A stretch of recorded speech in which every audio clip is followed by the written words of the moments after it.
Saludos amigos y hermanos, por la gracia de Dios nos encontramos nueva vez en su programa, su espacio Más cerca estoy. El Señor nos da la oportunidad en medio de nuestro paso por la vida de acercarnos a Él y de sentir de cerca su presencia cuando estudiamos su palabra, cuando oramos teniendo así una audiencia con el Altísimo. Y hoy también entonces le damos la bienvenida al espacio Más cerca estoy. Hoy estaremos estudiando un tema fundamental en las Sagradas Escrituras, un tema cardinal dentro del plan de salvación. Estamos hablando del tema de los dos pactos que han traído tanta controversia, tanto enfrentamiento y tanta incomprensión y mala aplicación a nivel de la cristiandad. Así que estudiaremos ese importantísimo tema a la luz de la santa palabra de Dios. Oremos en esta hora. Padre nuestro que estás en los cielos, bendito y alabado sea tu nombre por toda la eternidad. En esta hora, Señor, te agradecemos por tu palabra, por las promesas que nos das y con las que podemos llegar confiadamente al trono de la gracia, presentar nuestros pedidos en esta hora por los méritos de Cristo, por los méritos ganados por nuestro Salvador en la cruz del Calvario y en su vida sin pecado. Por esos méritos nos acercamos a ti y presentamos cada familia, cada situación, cada persona en esta hora. Te ruego, Señor, especialmente por aquellos que enfrentan situaciones de salud y que tienen algún familiar, algún conocido, alguna persona por la que interceden en su mente y corazón en esta hora. Asístele poderosamente, dale un toque sanador, que se cumpla tu promesa y también de que la oración de fe salvará al enfermo, que tú le restaurarás y si ha cometido pecados le serán perdonados. También te rogamos, Señor, por cada amigo y hermano que se ha conectado y que también tiene un pedido en su corazón. Algunos tienen más de uno, tienen algunas peticiones, algunos clamores en desesperación.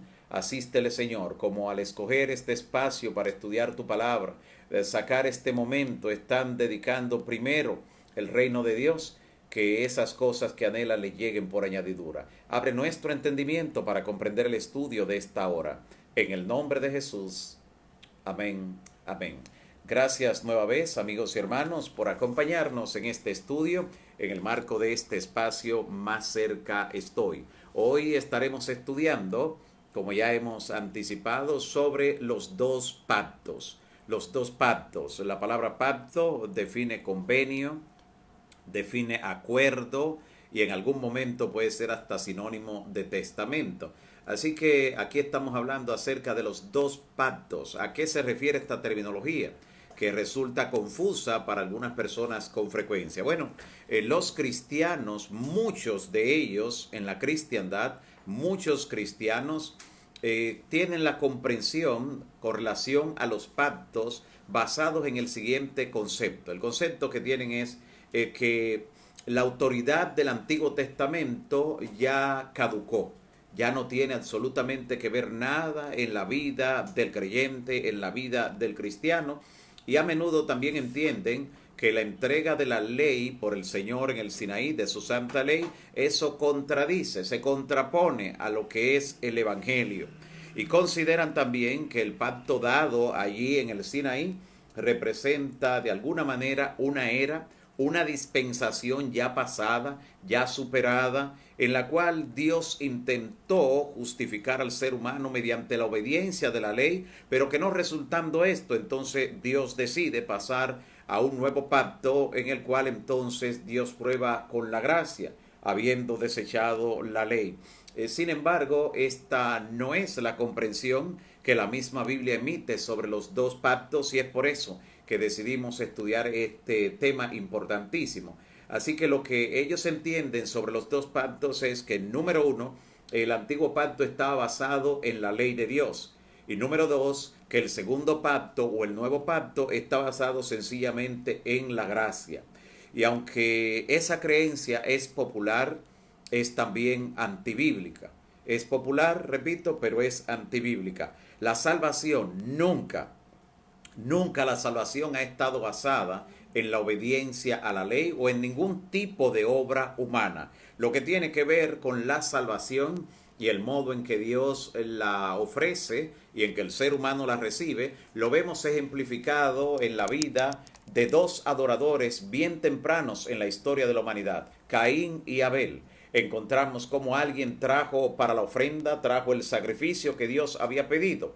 Una ofrenda cruenta con derramamiento de sangre, porque sin derramamiento de sangre no se hace remisión de pecado. Y cuando Abel ofreció este sacrificio, estaba indicando que no estaba en sus manos, sino que necesitaba un sustituto, alguien que muriera por él, de haber sido por obediencia o por obra, sencillamente el ser humano pues se porta bien delante de Dios y Dios evalúa eso y ya no más. Pero necesitaba confiar por la fe en un sustituto que Dios había provisto por gracia. Por eso sacrificó un cordero. Mientras que Caín no quiso tener un sustituto, creía que sí, que por las obras podía salvarse y trajo una gran cantidad de víveres y frutas para presentarla delante de Dios. Pero ya conocemos, como dice la Escritura, que Dios no miró, no vio con agrado a Caín y a su ofrenda, porque se apartaba de lo que era el propósito divino. Y esto ha continuado así a lo largo de la historia de la humanidad. Así que el plan con relación a lo que es el nuevo y el antiguo pacto, podemos rastrearlo desde las primeras páginas de la Escritura. De hecho, veamos los primeros pactos que Dios hace con el ser humano, los primeros acuerdos. Leamos en la Biblia el primer capítulo de la Biblia, la primera página, Génesis capítulo 1, y veamos allí en el capítulo 1 del Génesis, específicamente los versículos 27 y 28. Miren los primeros acuerdos o pactos que Dios establece con la humanidad toda, representada en nuestros primeros padres, Adán y Eva. Y creó Dios al hombre a su imagen. A imagen de Dios lo creó. Varón y hembra los creó y los bendijo Dios. Note cómo aquí, apenas en el capítulo 1, estamos mirando cómo Dios bendice a esta pareja en el Edén.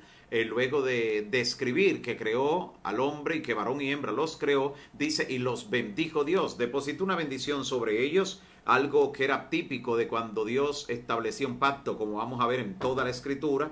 Y los bendijo Dios y les dijo, fructificad y multiplicaos, llenad la tierra y sojuzgadla, y dominad en los peces del mar, en las aves de los cielos, en todas las bestias que se mueven sobre la tierra. Aquí Dios está estableciendo un pacto, un acuerdo con ellos, le está entregando una labor que hacer, un trabajo para el cual le está dando también su bendición. Pero no solo esto, aparte de darle un trabajo, Dios en el capítulo 2, ahí mismo a continuación, capítulo 2, los versículos 2 y 3 dice, y acabó Dios en el séptimo día la obra que hizo, y reposó el día séptimo de toda la obra que hizo, y bendijo Dios. Note la bendición siempre presente en el acuerdo, en el pacto. Bendijo Dios al séptimo día y lo santificó, porque en él reposó de toda la obra que había hecho en la creación. Y entonces no solo le entrega trabajo, le entrega la opción también de tener un descanso, un reposo. Y luego en los versículos 15 al 17 aparece una cláusula dentro de ese pacto que hasta el momento solo ha tenido bendición, trabajo, descanso. Y ahora mire la restricción que se coloca en esta cláusula del pacto de Dios con nuestros primeros padres. Capítulo 2, versículo 15 al 17. Tomó pues Jehová Dios al hombre y lo puso en el huerto de Edén para que lo labrase y lo guardase. Y mandó Jehová Dios al hombre diciendo, de todo árbol del huerto podrás comer, mas del árbol de la ciencia del bien y del mal no comerás de él, porque el día que de él comieres ciertamente morirás. Aquí vemos que el pacto no solo incluía la bendición sobre la santa pareja allí en el Edén, no solo el trabajo que le había encomendado de labrar, de cuidar, de sojuzgar y gobernar toda la tierra sobre todos los demás seres que habitaban en el planeta, le dio también reposo en un día santo, sino que también ahora le está dando una restricción de su accionar. Le dice, tú puedes aquí comer de todo, pero hay uno del que no debes comer.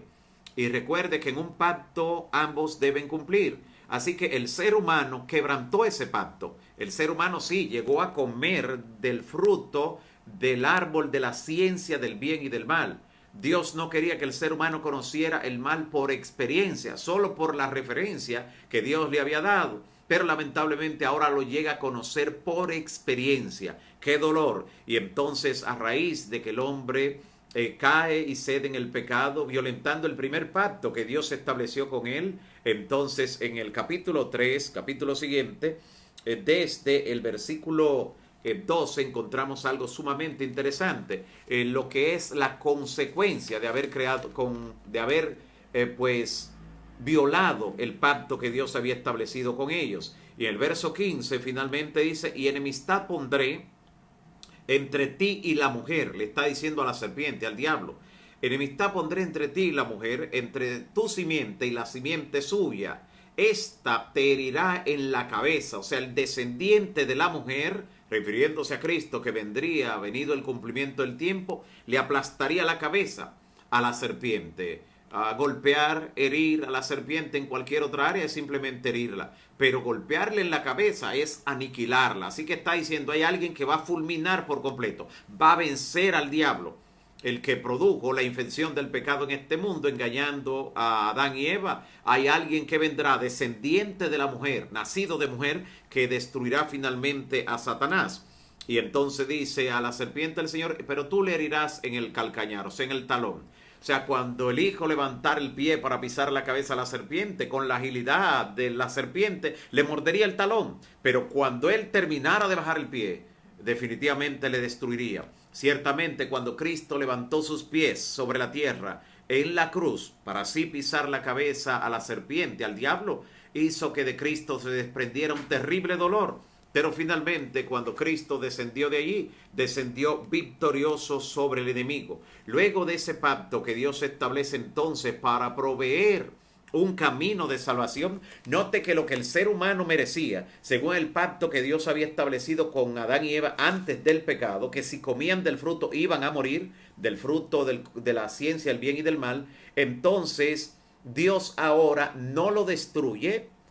Dios no aplica lo que indica la demanda de la ley, que la paga del pecado es muerte, sino que lo que Dios hace para ser a la vez misericordioso, pero también justo, cumplir con la demanda de la ley, es ofrecerse a sí mismo. Desde la fundación del mundo se ofreció para venir como hombre, llegar a ser Emmanuel, Dios con nosotros, y como hombre entonces morir. Así que Dios no aniquila al ser humano por gracia. Dios le aperturó la gracia al ser humano para que tenga una nueva oportunidad. La justicia indicaba que debía morir, pero Dios le aperturó la gracia, mediante la cual ahora tenía un camino de accesar a la salvación. Y en Génesis capítulo 12, versículos 2 y 3, encontramos que el Señor renueva el pacto de una manera formal con Abraham. Capítulo 12 del libro de Génesis, cuando en los versículos 2 y 3 le dice lo siguiente. Génesis 12, 2 y 3, dice Dios a Abraham, y haré de ti una nación grande, y te bendeciré. Note que la bendición de Dios siempre está presente al establecer un pacto. En todo pacto Dios bendice. Te bendeciré y engrandeceré tu nombre, y serás bendición. Bendeciré a los que te bendijeren, y a los que te maldijeren maldeciré, y serán benditas en ti todas las naciones de la tierra. Este es el pacto que Dios está haciendo con Abraham, y recordamos que la señal visible de ese pacto sería la circuncisión. Una señal visible, debían obedecer como muestra de lo que estaba en su corazón. Así que de esta manera Dios establece el pacto. Luego este pacto Dios lo renueva por medio de David, prometiendo que de su simiente vendría el que iba a establecer un reino eterno. El libro segundo de Samuel, capítulo 7, vea lo que dice en el versículo 12. Libro segundo de Samuel, capítulo 7, específicamente desde el versículo 12. Muy interesante lo que el Señor aquí promete a David y a su descendencia, por lo cual recordamos que aún el propio Jesús, el Mesías, era llamado con frecuencia hijo de David. Dice así el libro segundo de Samuel, capítulo 7, versículo 12. Cuando tus días sean cumplidos y duermas con tus padres, yo levantaré después de ti a uno de tu linaje, el cual procederá de tus entrañas, y afirmaré su reino. Y edificará casa a mi nombre, y yo afirmaré para siempre su trono, para siempre el trono de su reino. Yo le seré a él padre, y él me será a mí hijo. Y si él hiciere mal, dice el Señor, lo castigaré con vara de hombres y con azotes de hijos de hombres, pero mi misericordia no se apartará de él como de la casa de Saúl. O sea, en algún momento ustedes recuerdan, Saúl fue desechado como rey y su descendencia, pero la descendencia de David, aunque hicieran ellos algo digno de azote, Dios lo azotaría, pero no iba a romper ese pacto. El pacto sería perpetuo, y la única forma de que este pacto fuera perpetuo era que de Cristo, justamente viniendo de la raíz de David, este pacto se cumpliera, porque su reino es un reino que no tendrá fin, un reino perpetuo. Y así entonces dice, será firmada su casa, su reino para siempre, conforme a todas estas palabras, dice el Señor. Luego en Isaías, el Señor presenta entonces la promesa en el capítulo 11, libro del profeta Isaías, capítulo 11, donde el Señor habla acerca de ese reino venidero del Mesías, donde se cumpliría la promesa con la raíz de Isaí, padre de David. Mire cómo dice el capítulo 11, en el versículo 1 de Isaías. Saldrá una vara del tronco de Isaí, padre de David, saldrá una vara del tronco de Isaí, y un vástago retoñará de sus raíces, y reposará sobre él el espíritu de Jehová, espíritu de sabiduría, de inteligencia, espíritu de consejo, de poder, espíritu de conocimiento, de temor de Jehová. Y hará entender diligentemente en el temor de Jehová, no juzgará según la vista de los ojos, ni arguirá por lo que escuchen sus oídos, finalmente dice el verso 4, sino que juzgará con justicia a los pobres y arguirá con equidad por los mansos de la tierra, y herirá la tierra con vara de su boca, y con el espíritu de sus labios matará al impío. Note que incluso aquí está describiendo hasta lo que va a ocurrir cuando Cristo regrese, cuando Cristo venga por segunda vez, que matará con el espíritu de su boca, con el resplandor de su venida, a los impíos. Cuando Dios quiso firmar el pacto, porque lo que hemos visto hasta ahora son las promesas, pero cuando Dios firmó el pacto, lo hizo con su dedo. Esto tenía un simbolismo extraordinario. Cuando Dios firmó el pacto al entregar su santa ley, el hecho de hacerlo con su propio dedo, no solo es por hacer algo que procede directamente de Dios, sino porque esto estaba representando la firma divina al pacto que estaba estableciendo con el pueblo. Mire lo que dice la palabra, y esto era para que se cumpliera el pacto o la promesa que Dios le había hecho a Abraham, que a través de su descendencia serían benditas todas las naciones, pero lo haría a través de una nación en la antigüedad, que era el pueblo de Israel. Y en Éxodo capítulo 24, versículo 7, recordamos que después que el Señor pronunció las palabras terribles que escuchó el pueblo desde el Sinaí, el pueblo entonces respondió, como dice Éxodo capítulo 24, en el versículo 7. Éxodo 24, 7 dice, y tomó el libro del pacto, esto Moisés, tomó el libro del pacto y lo leyó a oídos del pueblo, el cual dijo, atención, haremos todas las cosas que Jehová ha dicho y obedeceremos. Note cuál fue la respuesta del pueblo cuando recibe la ley de parte del Señor y cuando Moisés la lee ante oídos del pueblo. Dice, todo lo que Jehová ha dicho, eso haremos. Pero ese pacto fue quebrantado. Ellos hicieron una promesa, pero apenas fue Moisés a buscar la ley escrita por el dedo de Dios, cuando ellos se entregaron a la idolatría, hicieron un becerro de oro, comenzaron a danzar en derredor de él, a cometer idolatría, sacrilegio.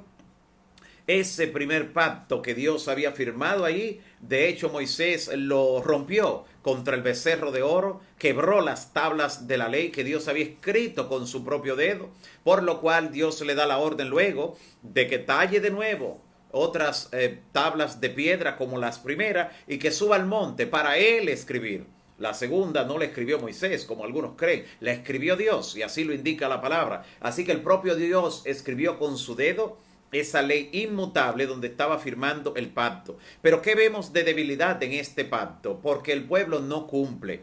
El pueblo fue el que hizo la promesa. Todo lo que Jehová ha dicho, eso haremos. Dependían de sus propias obras. Debieron colocarse en las manos del Señor para obedecer sus preceptos. Pero ellos fueron los que prometieron, humanamente hablando, todo lo que Jehová ha dicho, haremos. No cumplieron finalmente con el pacto. No tenía el pacto algo malo. algo defectuoso. El problema estaba en aquellos con quienes Dios concertó el pacto. El pueblo de Israel fue quien definitivamente tuvo el problema. Por eso Dios al final no desecha la ley, no desecha el sacerdocio, no desecha tampoco de ninguna manera el tener un pueblo, pero desecha la nación de Israel como tal. Y la ley, en vez de desecharla, vamos a ver lo interesante que Dios hace con ella y con el sacerdocio. Porque aunque Dios no los desecha, pero hace una renovación interesante que presenta la Escritura. Así que luego de ver lo que el pueblo prometió aquí en Éxodo, podemos ir a Hechos capítulo 3. Hechos capítulo 3, donde Pedro está hablando acerca justamente de lo que Dios había concertado en la antigüedad con el pueblo. Hechos capítulo 3, en el versículo 25. Mire lo interesante, porque en la iglesia primitiva los apóstoles tenían muy en claro qué era lo que Dios estaba haciendo al firmar un nuevo pacto sobre mejores promesas, sobre un mejor sacerdocio y sobre un fundamento establecido en las Escrituras. Mira lo que dice Hechos en el capítulo 3, específicamente los versículos 25 y 26. Dice así: vosotros sois, le dice Pedro, vosotros sois los hijos de la promesa y del pacto que Dios hizo con nuestros padres, diciendo a Abraham. Mire lo que dice la palabra. El pacto no es nuevo en el Sinaí, esto viene desde Abraham. En el Sinaí Dios simplemente lo firma, pero ya lo tenía de labios hecho con Abraham el pacto. Habían acordado lo que sería a través de la descendencia de Abraham. Bastaba su palabra durante ese tiempo, pero quiso, para que el pueblo no se olvidara, escribirlo y tenerlo allí como un testimonio permanente. En tu simiente, le había dicho, dice el versículo 25, serán benditas todas las familias de la tierra. Y dice allí en el versículo 25 que ese fue el pacto que Dios estableció. Y le está diciendo a ellos, ustedes son hijos del pacto. Verso 26, a vosotros primeramente, Dios habiendo levantado a su Hijo, lo envió para que os bendijese. Y a vosotros primeramente. No significa a ustedes exclusivamente, de ninguna manera. A vosotros primeramente, Dios lo hizo levantando a su Hijo para que los bendijese a fin de que cada uno se convierta de su maldad.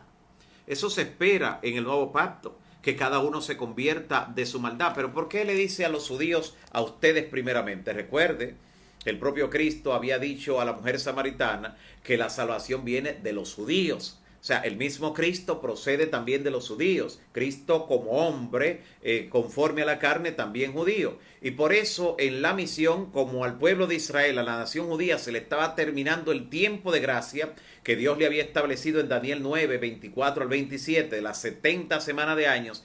Por eso él le dice a los discípulos, al enviarlo a predicar, vayan primero a las ovejas perdidas de la casa de Israel. O sea, para Israel era urgente lo que había que hacer. Y todavía Cristo, antes de su ascensión, le dice a los discípulos, pero recibiréis poder y me seréis testigos primero en Jerusalén, luego Judea, toda la provincia de los judíos, toda la nación, y entonces pues pueden ir a los samaritanos y después hasta lo último de la tierra. Pero el tiempo se estaba culminando, estaba terminando para la nación judía y por eso Dios primeramente concentra todos sus esfuerzos allí.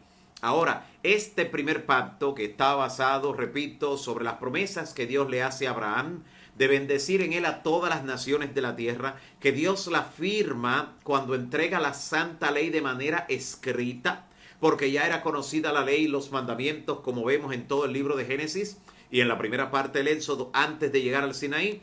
Sin embargo, Dios le entrega de manera escrita como una forma de confirmar el pacto. Pero mira ahora cómo Dios dice que establecería un nuevo pacto y cuál era la necesidad y qué diferente tendría ese nuevo pacto. Mira lo que dice en Jeremías capítulo 31, versículo 31 también.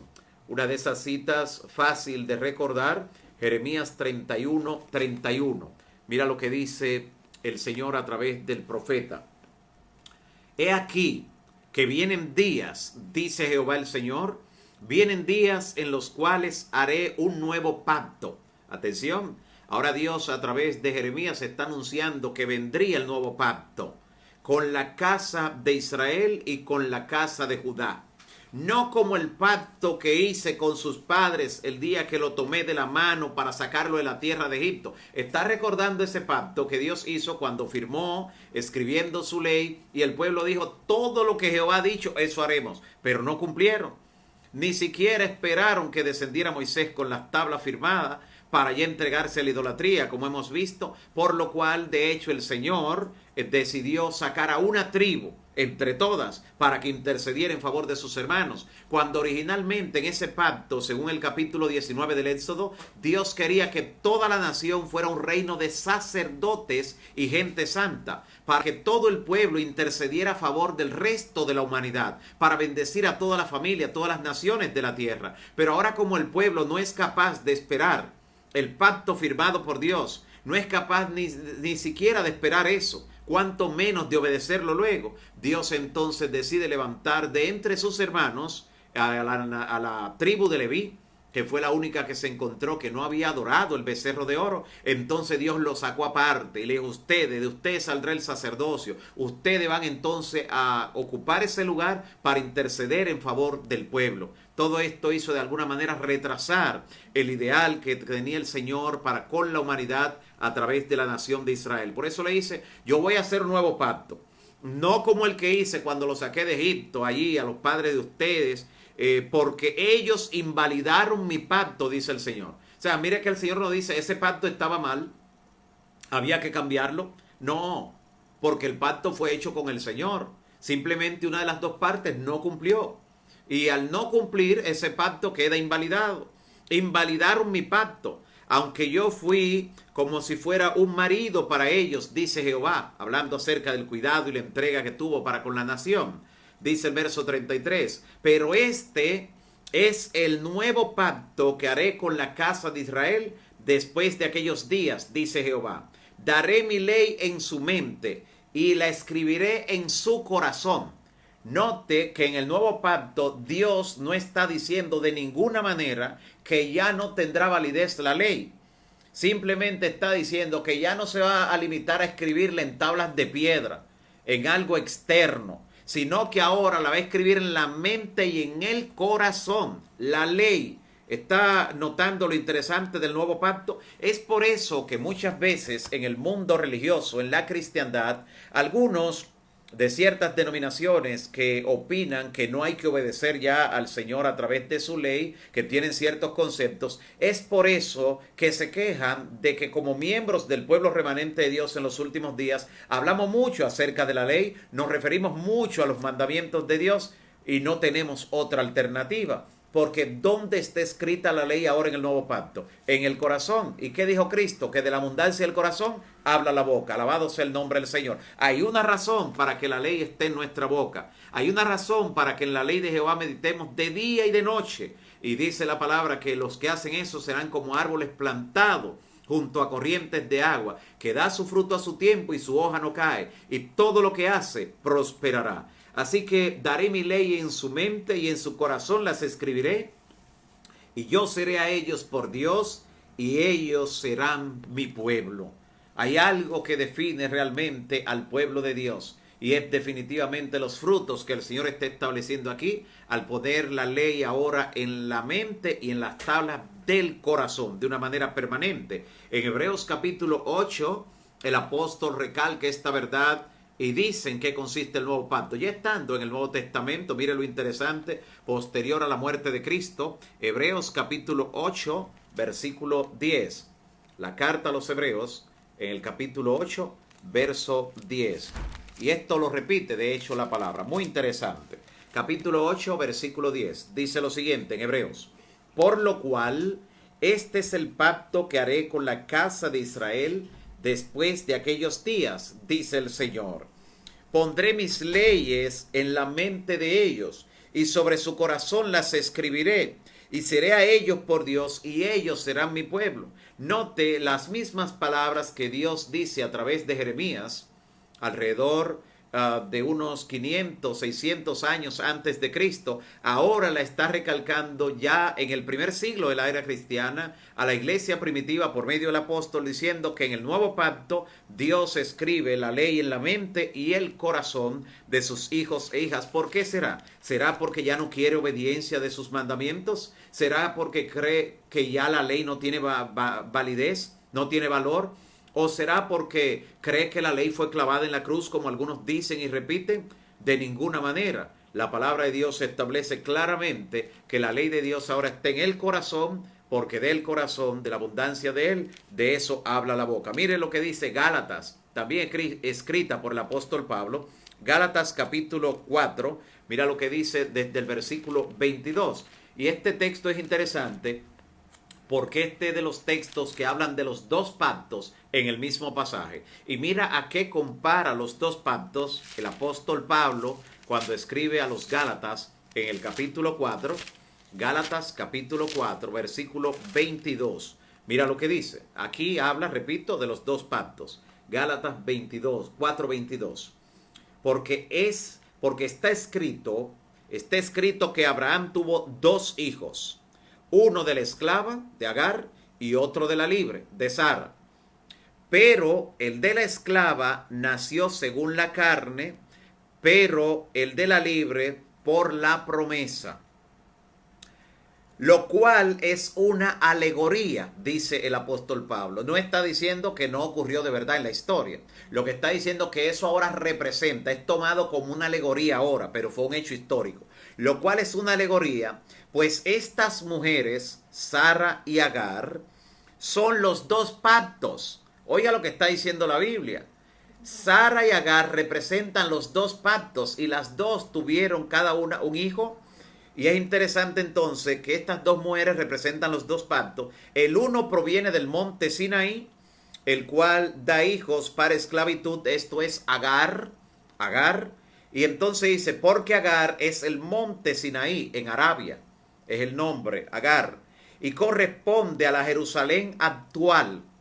Él está hablando de la Jerusalén que existía en sus días, antes de que fuera destruida en el año 70 por los ejércitos romanos, lo cual Cristo había descrito ahí en Mateo capítulo 24, versículo 15 hasta el 20, y también en Lucas capítulo 21, versículo 15. El Señor le había dicho que vendrían los ejércitos romanos, rodearían la ciudad, destruirían todo, destruirían el templo, lo reducirían a ceniza, y allí no quedaría piedra sobre piedra que no fuera destruida, le dijo el Señor Jesús. Así que de manera interesante, mire lo que está diciendo aquí, que Agar, la esclava, representa el primer pacto, ese que invalidaron los hijos de Israel y por eso estuvieron esclavos del pecado, bajo esclavitud, y está representando a la primera Jerusalén también.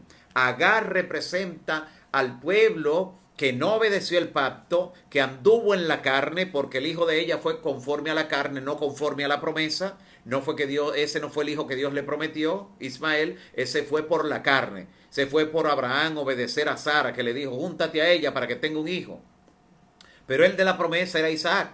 Y ahora entonces mire lo que dice, no pierda ese detalle. Agar representa el primer pacto que Dios hace en el Sinaí, ese pacto que ellos invalidaron, y por haberlo invalidaron estuvieron en esclavitud y pasaron de cautiverio en cautiverio. Todavía vino Cristo y estaban bajo el dominio romano, y la Jerusalén terrenal también está bajo ese dominio. Y Jesús dice que esa Jerusalén terrenal es también correspondiente a Agar, la primera Jerusalén. Y dice lo siguiente, junto con sus hijos que están en esclavitud. Recuerde que Cristo recalcaba eso, que ellos estaban esclavos del pecado, esclavos. Y Jesús le dijo, si el Hijo os libertare, en Juan 8, si el Hijo os libertare, seréis verdaderamente libres. Y ellos dijeron, pero nosotros no somos esclavos, nosotros somos hijos de Abraham. Y Jesús le dijo, si fueran hijos de Abraham, me creerían a mí, porque de mí habló él. Y entonces dice en el versículo 26, pero la Jerusalén de arriba, la cual es madre de todos nosotros, es libre. Así que la Jerusalén celestial, esa que nos acogerá a los redimidos cuando Cristo venga y nos lleve con él, esa Jerusalén celestial que es libre, representa el nuevo pacto. La primera Jerusalén, la que fue destruida, representa el viejo pacto donde no desobedecieron. En el primer pacto se basó por actitud del pueblo en lo que ellos iban a hacer. Y todo lo que Jehová ha dicho, eso haremos. Pero en el nuevo pacto, atención amigos y hermanos, el nuevo pacto no se basa en lo que nosotros debemos hacer, sino en lo que Dios hará en nosotros. Mira lo que él dice: pondré mi ley en sus mentes, las escribiré en sus corazones, haré que sean así, haré que obedezcan, haré que sean mi pueblo. En este no depende del esfuerzo humano. En el nuevo pacto depende de Dios, pero Dios no ha desechado la ley. Ahora la pone en el corazón, la pone más interna, porque alguien podía leerla en las tablas y olvidarse de ella, pero escrita en el corazón es imposible que sea olvidada la ley de Dios, y si se viola es a sabienda, lo cual es un claro y abierto pecado, por lo que dice la palabra, que el pecado está en el que, sabiendo hacer lo bueno, no lo hace. Y el sacerdocio es un mejor sacerdocio que está establecido sobre mejores promesas, y por eso el sacerdocio ya no es según el orden de Aarón, sino según el orden de Melquisedec, donde el sumo sacerdote, claramente nos dice la palabra, es Cristo. Mira lo que dice Hebreos capítulo 9 en el versículo 15. La carta a los Hebreos capítulo 9, pero en el versículo 15. Muy interesante lo que también nos dice el apóstol. Hebreos capítulo 9 en el versículo 15. En el contexto de lo que tiene que ver con el pacto, el nuevo, el antiguo, dice el capítulo 9 de la carta a los Hebreos en el versículo 15 lo siguiente: así que por eso Cristo es mediador de un nuevo pacto. Cristo es el mediador del nuevo pacto, para que, interviniendo muerte para la remisión de las transgresiones que había bajo el primer pacto, los llamados reciban la promesa de la herencia eterna.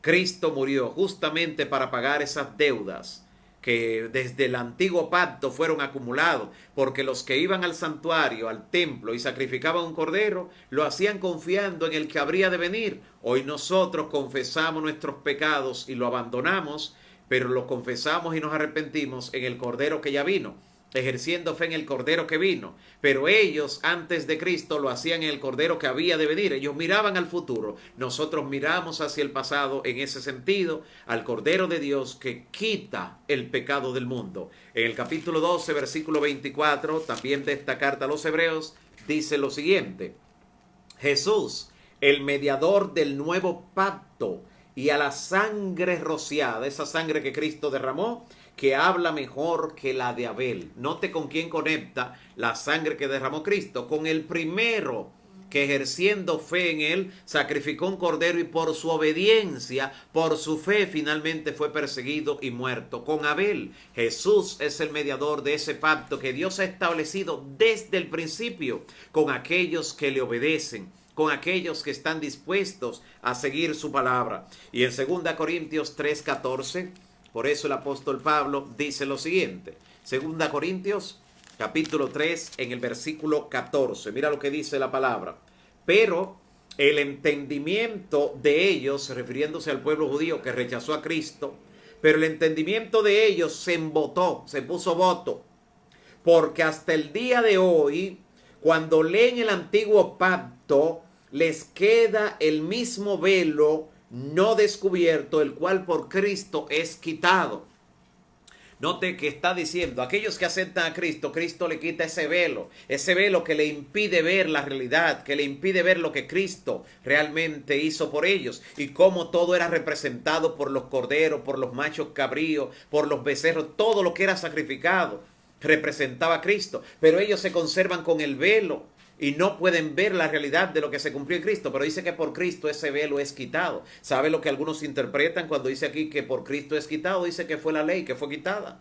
Mire lo interesante cuando uno lee cada texto dentro de su contexto y cómo la Biblia se alumbra a sí misma. En Marcos capítulo 14, versículo 24, solo entendiendo este concepto del nuevo pacto, podemos entender estas palabras que Cristo dijo en la última cena, la noche antes de su crucifixión y muerte. Mira lo que dice Cristo en Marcos 14, 24. Evangelio según Marcos, capítulo 14, específicamente el versículo 24. Muy interesante la descripción que también se presenta aquí de la palabra, porque muestra a Cristo haciendo una promesa, incluso para cuando Él regrese y nos lleve con Él a la eternidad. Marcos 14, versículo 24. Y Jesús les dijo: esto es mi sangre, mostrándole el vino por el cual había orado en esa cena del Señor que quedó allí instituida. Esto es mi sangre del nuevo pacto. Llegó la Pascua hasta Cristo. De ahí para acá lo celebramos con la cena del Señor. Eso es el nuevo pacto. Nota, esto es mi sangre del nuevo pacto, que por muchos es derramada. Y este término muchos está hablando de que va más allá del pueblo de Israel, claramente. Por eso cuando el Señor, en la profecía de las 70 semanas de años, dada por medio de Daniel 9, 24 al 27, donde Dios le dice 70 semanas están determinadas para tu pueblo y para tu santa ciudad, y allí le indica la aparición del Mesías, la muerte del Mesías, todo lo que iba con la destrucción de Jerusalén, todo se lo muestra allí en esa promesa. Por eso cuando Cristo está hablando de esos eventos proféticos donde sería destruido Jerusalén, Jesús dice: el que lea al profeta Daniel que entienda. O sea, el que no estudiaba la profecía no podía entender lo que iba a ocurrir en ese contexto. Pues allí dice que cuando finalmente el pueblo fuera desechado, el Señor establecería un pacto con muchos.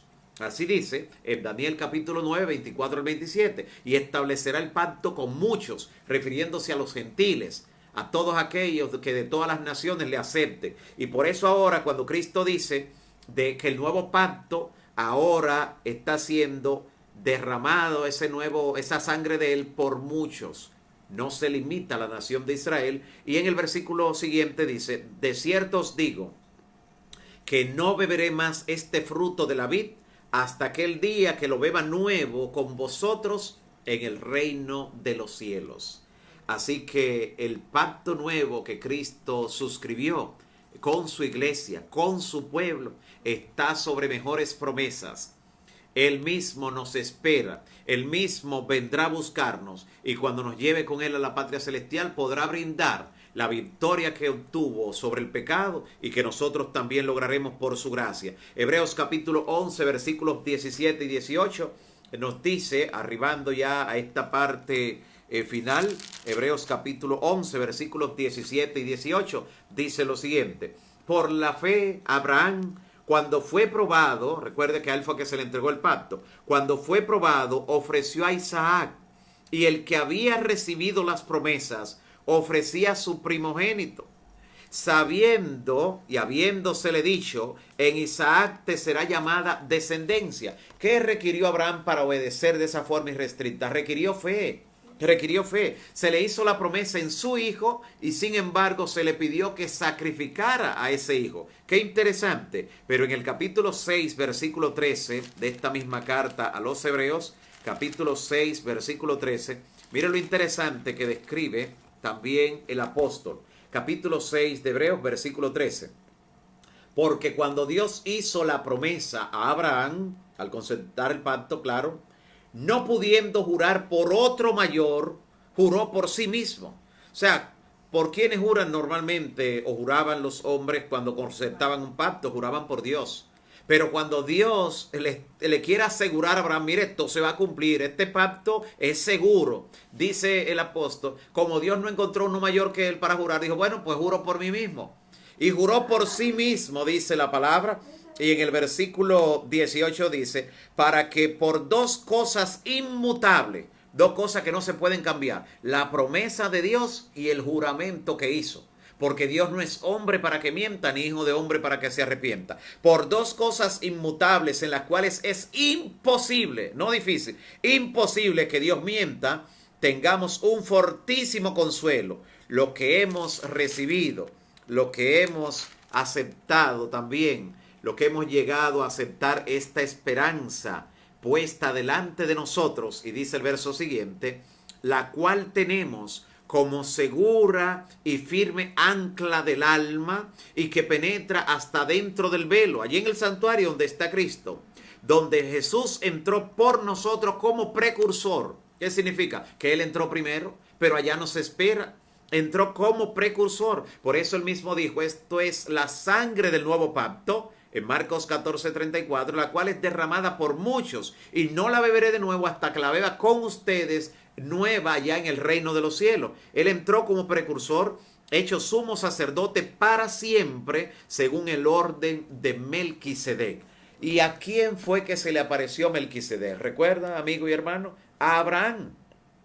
A Abraham, al mismo que se le hizo la promesa, con el cual Dios concertó un pacto, y para hacerlo de manera visible le dijo, bueno, van a comenzar a circuncidarse para que sea visible, haya una señal, algo tangible, algo que se puede ver. Y justamente a Abraham, a quien Dios le dio la promesa, no de bendecir a los judíos a través de Abraham, sino de bendecir a todas las naciones. Por eso cuando en el nuevo pacto concerta él mismo con muchos, entonces se hace sobre mejores promesas, y ahora se retorna al principio, a Abraham, a quien se le dio la promesa y que se hizo mediante el sacerdocio no de Aarón, sino de Melquisedec. Y por eso encontramos que Abraham, aunque no había una obra del evangelio que sostener en ese tiempo, Abraham le dio el diezmo de todo a Melquisedec, porque aunque no había una obra para sostener, como luego es la indicación del Señor, sin embargo, era un reconocimiento de que había un sacerdocio a través del cual se podía accesar a Dios. Porque el sacerdocio como pontífice, como puente, media entre Dios y el hombre, entre Dios y la humanidad. Y esta función la representó Melquisedec, representando a Cristo en los días de Abraham. Por eso el sacerdocio de Cristo, que es sobre mejores promesas y que es un sacerdocio eterno, no es sobre el de Aarón, sino el de Melquisedec, como vemos en la palabra. Qué bendición poder ver las glorias que Dios revela a través de estos dos pactos, y ver que cuando Dios concerta un nuevo pacto, Dios ahora tiene un nuevo pueblo. Ya no es el Israel carnal, ya no es el Israel literal nacional, sino el Israel espiritual, el Israel de Dios. Porque ahora dice el apóstol en Gálatas 3, 27 al 29, que todos los que son de Cristo son descendientes de Abraham. Tú eres descendiente de Abraham si has aceptado a Cristo, y heredero conforme a la promesa, y coheredero con Cristo si le has aceptado en su palabra. En el nuevo pacto, Dios no desecha la ley, sino que en vez de escribirla en tablas de piedra, dice, la pongo en la mente de ustedes y las escribo en el corazón, para que esté bien presente, para que no se olviden de ello, para que no la quebranten, para que no vayan en contra de mis mandamientos. Claramente lo establece en el nuevo pacto, así que por eso, dentro de las enseñanzas del pueblo de Dios, siempre estará presente ese pilar, ese fundamento que es la santa ley de Dios. Porque como fue escrita en el corazón, y de la abundancia del corazón habla la boca, no podemos hacer otra cosa que hablar acerca de la obediencia al Creador. Por eso dice la palabra que el pueblo de Dios en los últimos días, contra los que el diablo se llena de ira, dice Apocalipsis 12:17, son los que guardan los mandamientos de Dios y tienen el testimonio de Jesucristo. Que Dios te bendiga, mi amigo y hermano, y te afirme tus pies sobre la roca que es Cristo. Que no te conmueva fácilmente de tu forma de pensar basado en las Escrituras por diferentes estratagemas de hombre que utilizan las Escrituras torciéndola para su propia perdición, como también las otras partes de las Escrituras. Así que Dios te ayude a confiar en lo que está escrito. Si lo dice la Biblia, yo lo creo. Oremos al Señor. Dios nuestro, Padre de misericordia, te damos gracias por tu palabra, gracias por el estudio de esta hora, gracias por la luz que nos has dado, gracias también por recibir los pedidos que te estamos presentando, Señor. Recibe estas peticiones, cada familia, cada clamor, cada situación. Señor, hay personas que están en situaciones críticas de salud, están en cuidados intensivos, necesitan una intervención rápida del médico divino, y te rogamos, Señor, de acuerdo a tu voluntad y por los méritos de Cristo, que le asistas, que puedas asistirle en este mismo instante, que puedas darle una señal clara de que tú estás obrando en su favor de acuerdo a tu voluntad. Señor, te pedimos por el perdón de todos nuestros pecados, y te rogamos que asistas a cada persona que tiene una situación especial de salud. Tú conoces cada una de estas personas que te hemos mencionado. Tú conoces cada situación particular y los agravantes que hay en torno a cada situación. Sé tu Señor quien con tu presencia puedas asistirle en una forma particular. También te rogamos por nuestro hermano David García y también por su esposa María. Te rogamos, Señor, que tus santos ángeles mantengan un cerco protector y que tú puedas llevarle sanidad también, especialmente a nuestro hermano David y al resto de su familia, que también tu cuidado esté con ellos. Gracias, Señor, por también asistir a nuestro hermano José Gómez, por cuidar también de los suyos y por asistirle para darle sanidad de acuerdo a tu voluntad. Gracias por escucharnos y gracias porque mañana nueva vez estaremos juntos estudiando tu palabra y presentándonos en oración delante de ti. En el nombre de Jesús. Amén. Amén. Dios te siga bendiciendo, mi amigo y hermano.